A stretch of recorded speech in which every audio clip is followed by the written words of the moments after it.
guys, welcome back to my channel, Shanice's Suitcase. Hope everybody's doing okay. My parents and I were fortunate enough to go to Walt Disney World, I think last week. So we went May 5th through the 11th, and it was a great vacation. I'm not gonna lie, it was amazing. The only thing that really sucked about it was the heat. The Florida heat was ridiculous. Like, it was 8,000 degrees every single day, which sucked.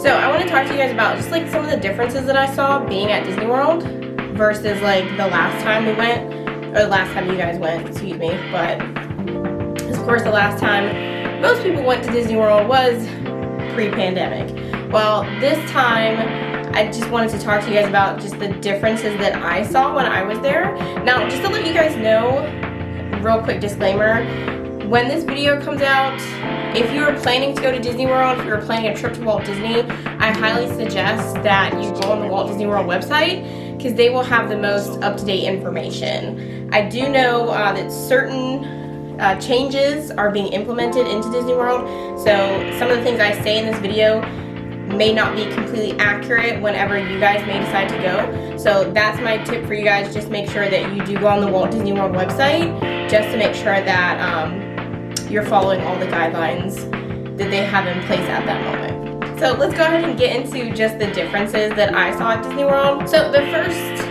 difference that I noticed, which most of you guys are probably aware of, which I feel like this is implemented everywhere in the world right now, but it is social distancing, which means you cannot get inside of 6 feet or 3 meters of another person or another party. The lines for the rides, like the queues and stuff like that, they looked huge. Like, they looked so long.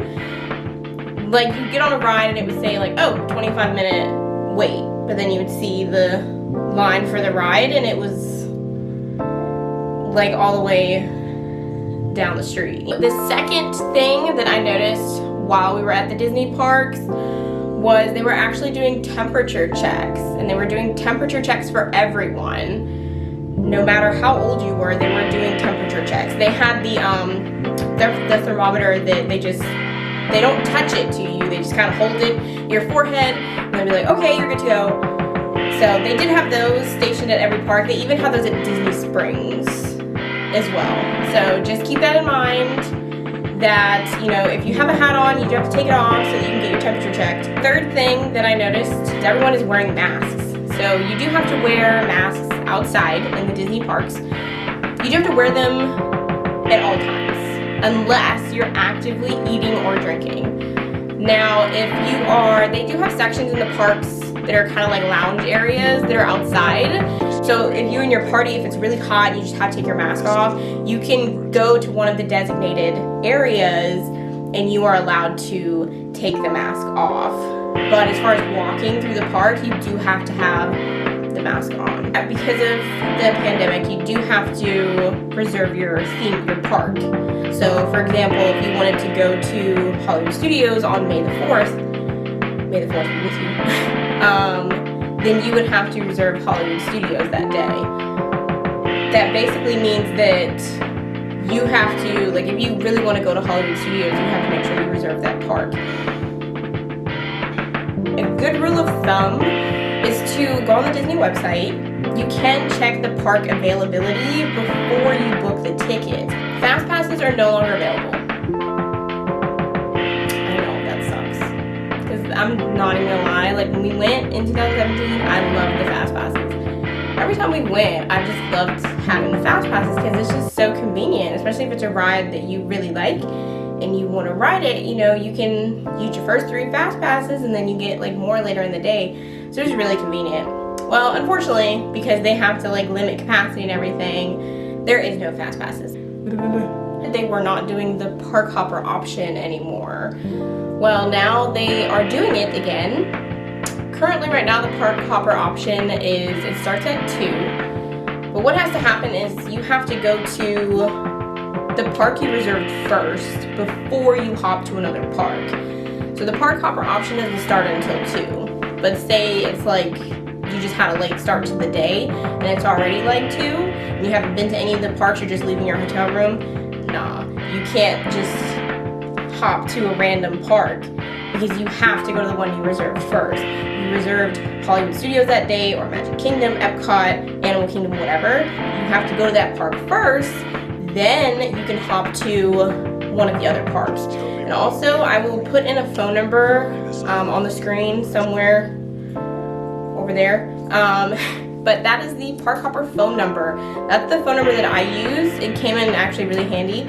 You just call it, and that will actually let you know if the park is at capacity. Because the one thing that you don't want to happen is you go to hop to another park, and then that park is actually at capacity, and they will not let you in. The buses that run the Disney transportation system is actually, it's limited capacity on the buses, of course. Like, for example, when I get on the bus, we have to sit down. You know how before you get on the Disney bus and there was like the railings on the top, you can just like hold one of those and just kind of chill until you got to the park? No, you can't do that anymore. You have to sit down. So once the seats are filled up on the bus, yeah, they're not letting anyone else on, and you're gonna have to wait probably like 20-25 minutes for the next bus. Give me one sec.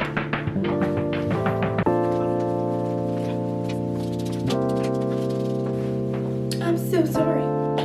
But yeah, so I think that was, I think that was everything. So we had a great time. It was really fun. Like I said, the heat was just awful. The humidity was like on 1,000, and it was terrible. Guess what? We were able to get on rides of the Resistance.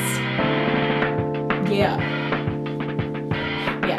So we were able to get on rides of the Resistance, which is like, I'm not even gonna lie, like it's so worth it. I would do that like virtual queue every time. It was such a great ride.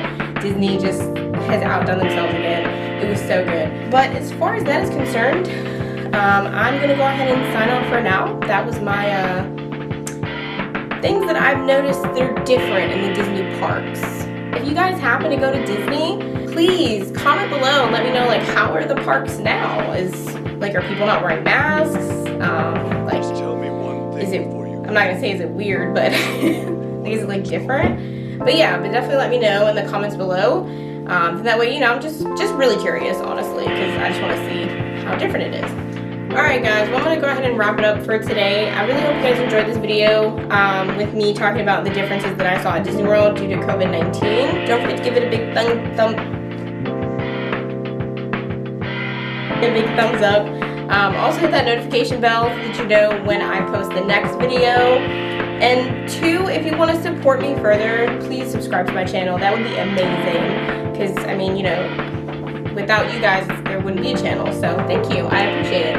But yeah, definitely subscribe, like, follow, all those fun things. And I will see you guys in the next video.